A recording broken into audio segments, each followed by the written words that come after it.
Hey, good evening all. We're getting some well-needed rain here this evening.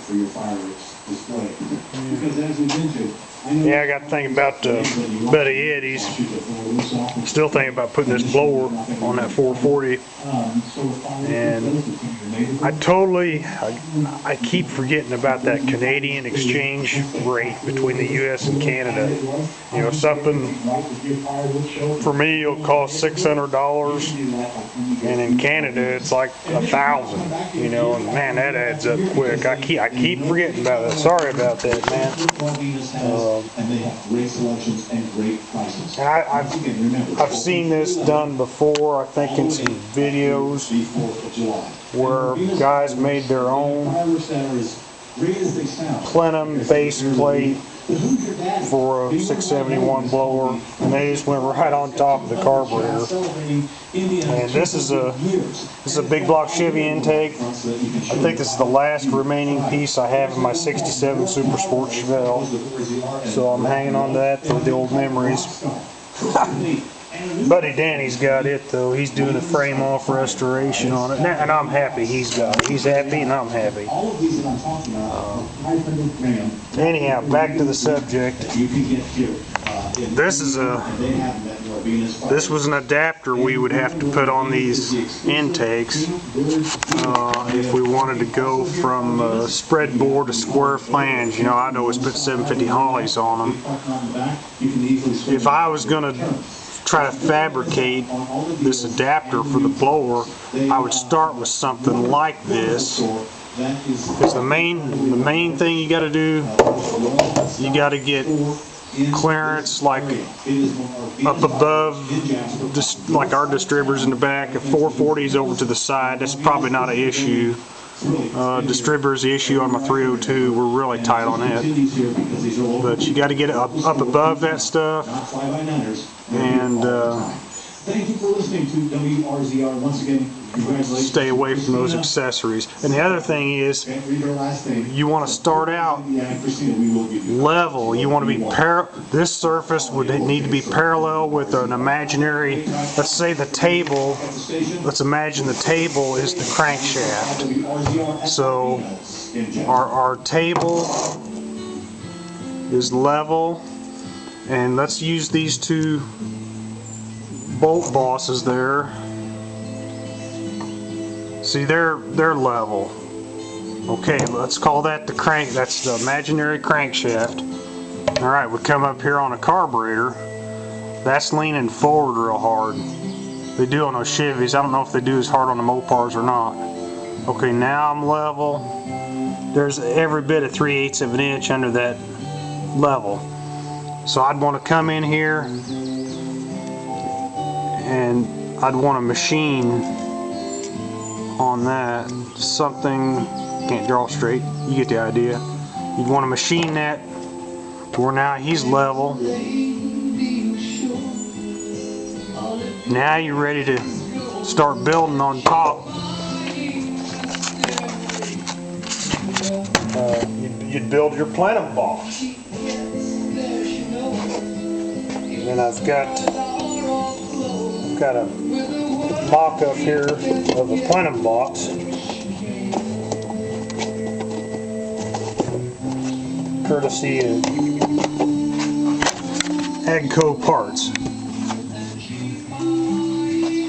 There'd be your plenum box, and this is probably too tall. It wouldn't have to be that tall. You might get by 3 inches, I don't know.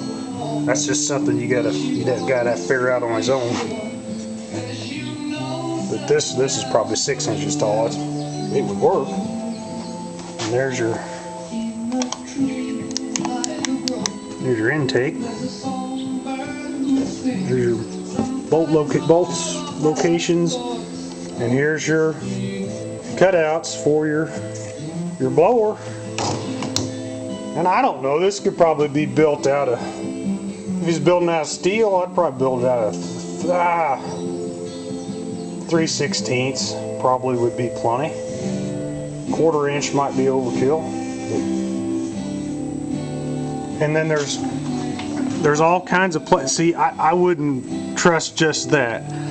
Here's a flat spot. that could be utilized. That could be drilled, tapped for say a 1/2-inch bolt, and then you would bush that up with something. Here's another location of a boss that could be drilled and tapped, you know, where you would be reaching inside your plenum and bolting that stuff down tight. There's another place, you know, that could be done that way. And yet again, here's another place you could do that. But yeah, you got all that stress from the, you know, your blower belts out in here somewhere. So that's pulling down. You want this guy pretty solid. Want him pretty solid. Get that all done. Now you're going to bring a plate on top. There's your 671 blower template, and Ed's got the 6V71. It's going to be different. It'll have a mounting bolt here, and I believe 3 positions going down at an angle here. But other than that, it's similar but different. And I don't know what you would use for that. If you're using steel, gosh, I don't know, 3/8 maybe. It'd be better if it's all built out of aluminum, but not everybody has the ability and the tools to weld aluminum. But most everybody has an old welder somewhere. It could be a stick welder. Could build that box and build this plate. And it would, you know, it wouldn't look that bad. It would be different, for sure. I mean, you could paint that the same color as the motor. And I'm just throwing out ideas here, you know, I don't know, maybe. Yeah, I'd stay with 3/8 for that top plate.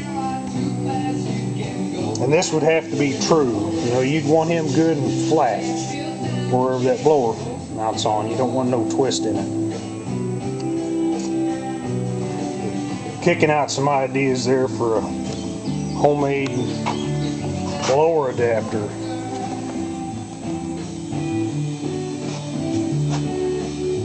I'm forgetting something. I'll think about it as soon as I quit the video. But that would at least get you on your existing intake. And from then on, really and truly, I'm really happy with the drive kit we got from Blower Drive Service.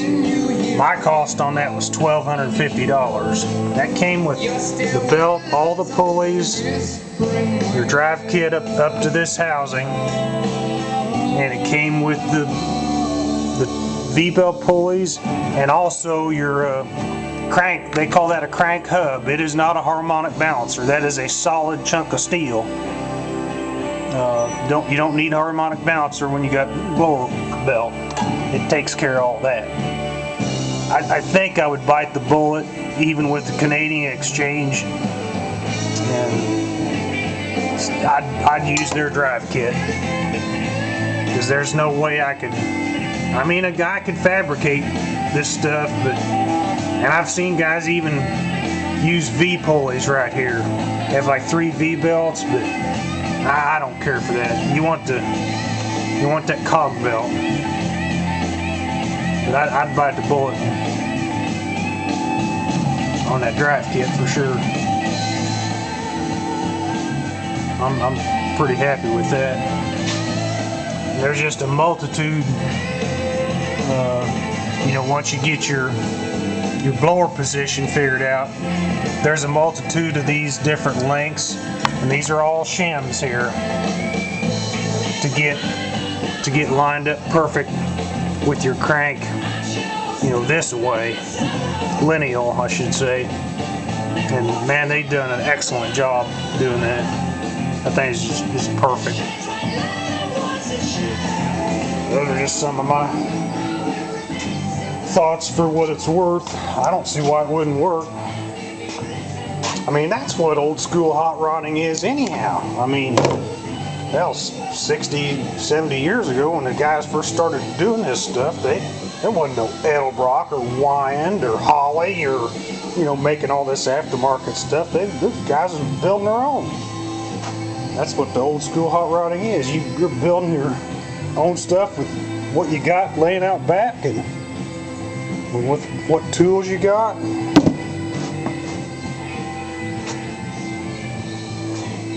Because most of those guys, they wouldn't flourish with money. I remember one of my buddy Tim, he remembers going to Indianapolis drag strip back in the mid-late 60s, and sure enough, here was Don Prudhomme. And that's before he was big and famous. He had his car there, and they had a tarp laid out on the ground, laid out on the grass. And he was tearing that engine all apart by himself and had one guy helping him. And he's laying all them parts out on that tarp, getting it ready for the next race. You know, they didn't have 5 semi-trailers with 3 cars and 6 engines, and they didn't have any money. That's just how those guys did it. That's where they started at. And I don't see any reason why something like it, that would be, it would look different, that's for sure.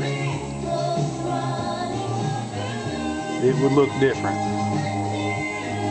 And there's no, in my opinion, there's no rules in hot rodding. You just, it's kind of throwing the rule book out the window and doing your own thing. I'll wrap it up with that. Everybody have a great weekend. We'll see you.